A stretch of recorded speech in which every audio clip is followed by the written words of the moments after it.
জমকালো আয়োজনের মধ্য দিয়ে আনোয়ারা উপজেলার খুর্দ গহিরা মরহুম টিটু স্মৃতি সংসদ premier league gold cup football টুর্নামেন্টের উদ্বোধনী।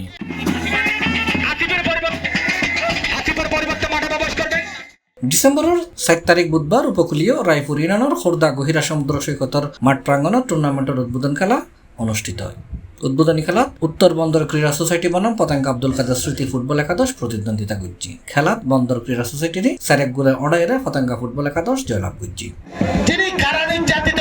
সাগর ভারত ফুটবল খেলারে গিরিয়ারে ডল্লাই মিল ফুটবল প্রেমী হল। এক ফাল দিয়ে সাগরের গর্জন, অন্য ফাল দিয়ে ফুটবল খেলার উত্তেজনা, সব মিলিয়ে অন্যরকম পরিবেশ।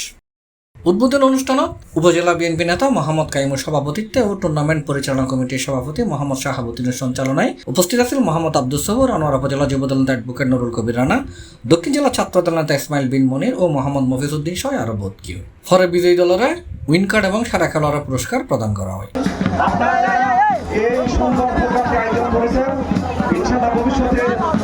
আরো অনেক বেশি সুন্দর প্রোগ্রাম আয়োজন করবেন।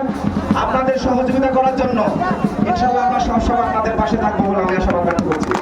এবং সেই সাথে বলতে চাই, টিটু ভাই ওনার জীবনে আমি শুনেছি তিনি এই ফুটবলের জন্য অনেক বেশি পাগল ছিলেন।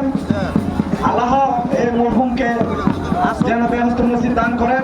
3 নম্বর আইপিএম তথা উর্দু গহিরার যে স্পোর্টিং ক্লাবগুলো আছে তার সদস্য এবং আমাদের এসএম বানাই ফাউন্ডেশনের একজন সদস্য মরহুম টিটু এমন কাজ করে গেছেন যে ধারাবাহিক সরকারে বলে গেছেন উনি কালো, আসলে উনি কালো হতে পারে কিন্তু ওনার মনটা যে কত সাদা যে তার সাথে নাম এসছে তো বলা যেত না।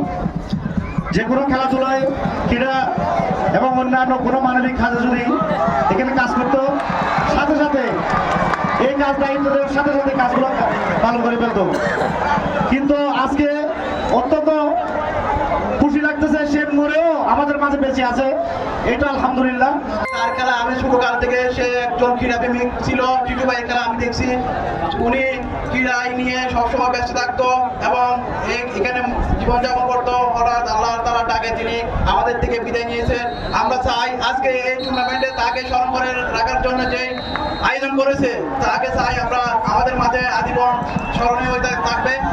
দর্শকদের মাঝে করে দ্বিতীয় খেলা C+ চট্টগ্রাম এখনো পর্যন্ত